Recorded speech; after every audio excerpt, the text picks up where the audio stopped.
Bonjour à toutes et à toutes et bienvenue pour cette nouvelle vidéo. Comme j'en avais parlé dans la première vidéo sur The Sunshine Princess, il est temps pour moi de revenir sur ces dessins animés méconnus voire même oubliés qui ont fait mon enfance. Et le dessin animé Alibaba ayant été le coup d'envoi, nous allons donc poursuivre l'aventure. Et cela tombe bien parce que le film d'aujourd'hui j'avais vraiment envie de vous en parler et je le cherchais depuis longtemps. Enfin bref, trêve de bavardage, lançons-nous donc pour la légende de Mulan. Et non, je n'ai pas mal prononcé, c'est bien la légende de Mulan. Regardez. Il y a un tiret là. La légende de Mulan est un directo-vidéo d'animation d'origine italienne sorti en 1998. Sans surprise, le film a clairement été réalisé pour surfer sur la vague du film de Disney. D'autant plus qu'il n'est pas le seul puisqu'une autre version s'intitulant également La légende de Mulan a vu le jour. Sorti également la même année mais est sujette à bien plus de critiques. Le film reprenant exactement la légende de Mulan, ne prenant des libertés que pour copier celui de Disney. Étant en directo-vidéo, il n'a évidemment pas beaucoup de budget, ce qui veut donc dire que l'animation est plus que discutable. Genre cette scène où pour une raison que j'ignore Mulan met une seconde avant d'apparaître comme s'il était dans un jeu CDI, il suffit. Ou encore Mulan qui passe à travers le décor, ce personnage qui perd la tête le temps d'une fraction de seconde, etc. En termes de narration, cette version essaye d'innover, proposant une première partie du film assez enfantin, explorant un peu l'enfance de Mulan, devenant un peu plus sombre lorsqu'elle devient une guerrière. Bien que cela ait fait à petite dose, le souci c'est que le film finit par voir le cul entre deux chaises, notamment lorsque des comic relief commencent à faire partie de l'aventure, et que tout se règle de façon cartoonesque. Mais enfin bref, de façon générale, ce moyen-métrage n'est vraiment pas terrible. Outre l'animation, l'histoire est elle aussi assez mal fichue, mais c'est peut-être la seule chose que nous avons reproché au film et... Oula! Oula! Oh mon dieu! Pardon! Oula! J'étais pas au courant, je suis désolé! Ils ont réussi à trouver le moyen de faire des caricatures racistes dans un film qui parle de Mulan quand même. Il suffit. Mais bref, la seule chose qui n'a pas été sauvée sur ce film, c'est la légende sur Mulan. Une légende qui, je pense, est loin d'être oubliée. Bien entendu, vous connaissez tous la légende de Hua Mulan. Alors que la Chine se prépare à une invasion d'origine inconnue, l'empereur mobilise tous les hommes afin de repousser l'adversaire. Malheureusement, le père de la famille Hua est désormais trop vieux, et ses fils sont trop jeunes pour partir à la guerre. Ce sera donc sa fille Mulan qui va prendre sa place, tout en se déguisant en garçon, se révélant au fur et à mesure être une guerrière redoutable, mais connaissant une fin tragique. Enfin ça dépend des versions. Parce qu'en effet, la première question auquel on se posait, c'est est-ce que Mulan a réellement existé? Eh bien, si pendant longtemps je pensais que c'était le cas, du moins on supposait qu'elle existait, il a finalement été révélé que Mulan est en réalité la première héroïne de littérature chinoise. Écrit d'abord comme étant un poème sous le titre de la ballade de Mulan, un genre qui, à l'époque, était notamment utilisé pour les chansons populaires, elle connaîtra diverses interprétations au cours de l'histoire, notamment par exemple au théâtre. C'est d'ailleurs sous la dynastie Ming qu'un dramaturge et peintre chinois décidera de lui donner comme nom de famille Hua, puisqu'au cours de ses adaptations, Mulan changera plusieurs fois de nom de famille, possédant avant celui de reine. La légende de Mulan étant une des histoires les plus adaptées en Chine, étant une des légendes les plus importantes de leur culture. Alors que selon certains historiens, bien que l'origine du texte d'origine de Mulan soit relativement inconnue, il a été découvert que dans sa version originale, la légende ne serait pas chinoise mais plutôt mongole.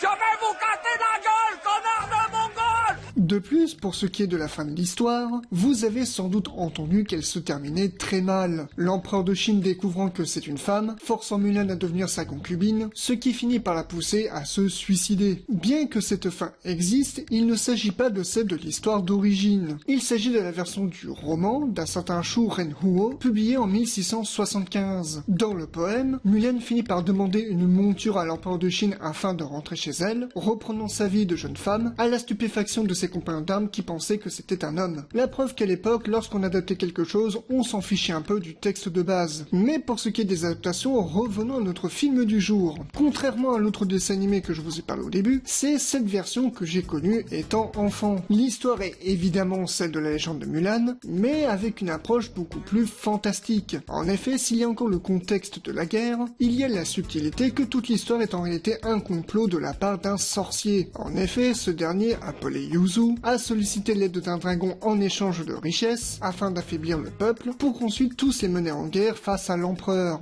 Mais également que Mulan devra aider une personne du nom de Shangli à retrouver son véritable apparence de dragon, apparence qui lui a été retirée par le sorcier lui-même. Bon, maintenant je sais que c'est à cause de ce film le fait que j'aime les dragons. Bien entendu, en entendant un tel résumé, on est en droit à se poser à quel moment les scénaristes ont commencé à boire. Sauf que le moyen-métrage assume complètement cette décision. En effet, à Après un générique qui te spoile l'entièreté du métrage, il est clairement montré que ce sera un récit qui nous sera narré, et pas n'importe qui, par un faune. Bien que le choix peut complètement paraître étrange, c'est une manière de nous indiquer que l'histoire ne sera pas exactement comme l'original, ou que les scénaristes ne vont pas se contenter de simplement refaire celui de Disney. Et de toute façon, ils ne peuvent pas, et ça ils l'ont bien compris, car au cours de ces 53 minutes, le film arrive à proposer une narration fluide et cohérente. Les différentes intrigues finissent par s'emboîter parfaitement. Comprenant qu'ils n'ont qu'un petit budget, l'histoire se concentre sur l'essentiel. Les interventions du faune sont là pour expliquer des éléments qui seraient trop compliqués à produire, ce qui permet à l'intrigue principale d'évoluer tranquillement, sans qu'on ait ce sentiment que l'histoire soit trop alourdie, épaulée par une version française impeccable. En revanche, c'est du point de vue de la technique que le bas blesse. Si le style graphique reste agréable et bien loin de l'aspect raciste qu'avait l'autre adaptation, l'animation est plus ou moins potable. Malheureusement, certaines se répètent, des calques qui sont parfois mal placés, et régulièrement le film qui change légèrement de ratio. Sans doute la faute au fait que le film a clairement été réalisé en numérique, d'autres soucis techniques apparaissent. Ce que je veux dire, c'est que évidemment que le film n'est pas un chef-d'œuvre. Il a clairement été réalisé pour surfer sur la vague du film Mulan de Disney. Mais ce que je trouve intéressant avec cette version, c'est qu'on sent qu'ils ont plutôt essayé de faire leur propre version, quitte à complètement s'éloigner du support de base. Et très honnêtement, lorsque je l'ai redécouvert l'an dernier, je m'attendais à une qualité assez médiocre, pensant que mes souvenirs d'enfant avaient un peu enjolivé le film. Et je fus surpris en terminant le film en me disant... bah que c'était sympathique. Ça casse peut-être pas trois pattes à un canard, mais très franchement, le film n'a pas à rougir, ni même à se sentir honteux. Il arrive à se démarquer à sa petite échelle et proposer quelque chose qui le rend unique. Et donc, il s'agit d'un des rares souvenirs d'enfant que je suis très heureux d'avoir retrouvé. Mais maintenant, la question auquel on se pose... qui a réalisé ce film? Comme j'ai expliqué pour Alibaba, avec ce genre de directo vidéo, il est quasiment impossible de retrouver les auteurs, essentiellement parce que c'était des petites boîtes de production isolées qui s'en occupaient. Dans le cadre de la légende de Mulan, il y a le nom d'une boîte de prod qui revient, Avofilm Edizioni. Il s'agissait avant tout d'une boîte de distribution de films en Italie. L'entreprise aurait mis la clé sur la porte courant les années 2010, selon un rapport datant de 2024. Mais lorsqu'ils étaient encore actifs, ils s'occupaient aussi de produire des films, la légende de Mulan en faisant partie. Mais étant donné que ce n'était pas leur activité principale, prenons une autre piste. La légende de Mulan serait la réalisation de deux personnes, Gloria et Alessandro Bulat. À l'heure actuelle, il m'est impossible de vous dire si c'est un couple marié ou simplement des frères et sœurs. Les seules informations que je possède d'eux, c'est tout simplement une filmographie. Au total, 5 films, la légende de Mulan étant inclus. Mais là aussi, impossible de dire si leur filmographie est complète ou s'il me manque des films. Bon, c'est déjà mieux que rien.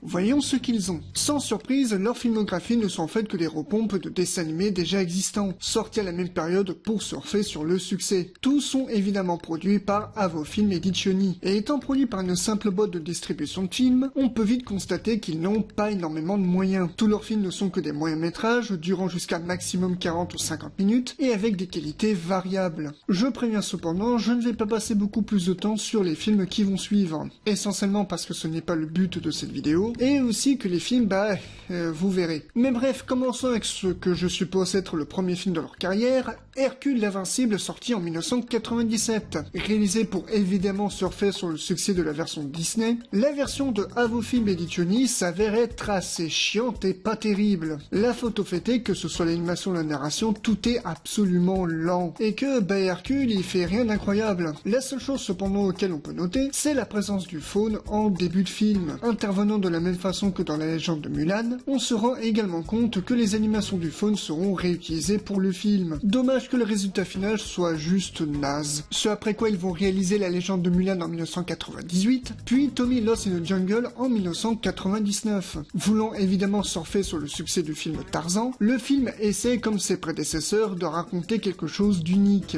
L'histoire est que suite à l'attaque d'un village, Jenny, une jeune fille accompagnée de son père et de son petit frère Tommy, tente de fuir l'invasion. Malheureusement, suite à une négligence de Jenny, Tommy se fait enlever par des indigènes. C'est donc tout naturel que des années plus tard, Jenny, devenue une jeune adulte, retourne dans la forêt afin de retrouver une idole sacrée, et accessoirement retrouver son frère dans les dernières minutes du film. Vous l'avez compris, le métrage n'est pas terrible. La photo fait que l'on se focalise sur une intrigue dont on s'en fiche complètement. Je parle bien sûr de l'histoire de l'idole, puisqu'évidemment la promesse du long métrage c'était la retrouvaille entre un frère et une sœur. Mais le film semble totalement l'avoir oublié, puisqu'il préfère insérer trop d'éléments. Et le problème c'est que tu peux pas résumer tout ça en 40 minutes. Donc beaucoup d'éléments sont soit bâclés, soit pas exploités. Ce qui évidemment ne va rien arranger, c'est la qualité de l'animation, dans lequel on sent que le budget, il est pas vraiment là. Bref, encore un film plutôt naze. C'est donc l'année suivante, en 2000, qu'ils dégainent leur film d'animation qui est, je trouve, celui qui a le plus de budget, Eldorado. Encore une fois, pour surfer sur le succès du film, cette version essaie de le faire à sa propre sauce. Le résultat est déjà un peu mieux par rapport à leur film précédent, et si le résultat peut paraître sympathique, malheureusement le gros bémol vient de la narration. Il y a trop de personnages et d'enjeux. Et pour un film qui dure 41 minutes, ils ont pas le temps de tout faire. Alors bien sûr, certaines des intrigues ont leur résolution, mais l'histoire en elle-même est bien trop dense pour pouvoir être contenue en une quarantaine de minutes. Et ça se ressent qu'ils ont pas le temps de tout faire. Et le résultat est plutôt...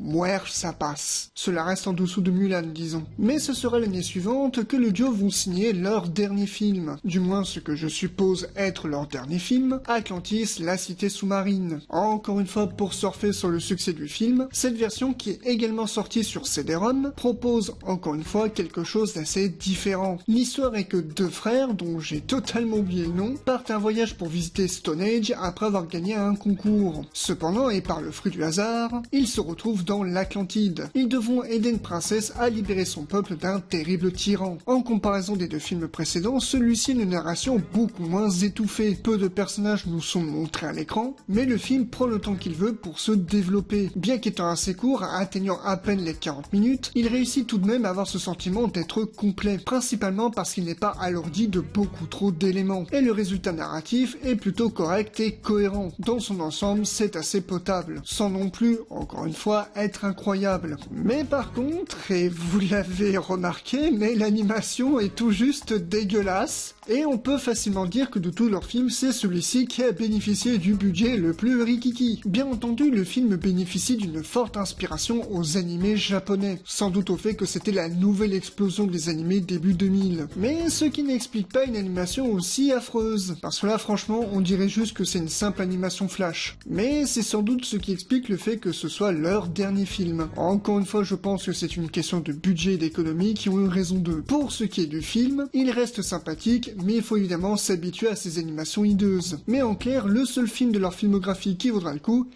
c'est Mulan. Déjà parce que c'est celui où les gens sont ok pour dire que c'est plutôt potable, qu'il vaut quand même le coup d'œil, au point d'ailleurs que ce dernier a reçu un prix. Bon, je pense que c'est un prix de niche dans une petite région inconnue, mais quand même. Bien entendu, ce n'est pas un chef-d'œuvre, mais pour un directo vidéo, c'est pas dégueulasse. Enfin, pas trop. Et en ce qui me concerne, ça a été une immense joie de le retrouver. En le revisionnant, j'ai retrouvé toutes les sensations que j'avais eues étant enfant, et l'appréciation reste toujours la même. Petit, je voyais bien que le film n'était pas sensationnel, mais il me paraissait déjà sympathique. Et je vous invite, si vous avez la curiosité, d'y jeter un coup d'œil. Peut-être pas sûr que vous l'apprécierez, ce qui est tout à fait normal, mais évidemment, c'est selon vos envies. Pour ma part, La Légende de Mulan restera un bon petit film sympathique. Voilà, c'est tout ce que j'avais à dire à propos du film. J'espère que cette vidéo vous aura plu, et sur ce, je vous dis à la prochaine. Et je ne vais pas dire ciao, sinon j'ai encore un canard qui va venir m'engueuler. Ciao!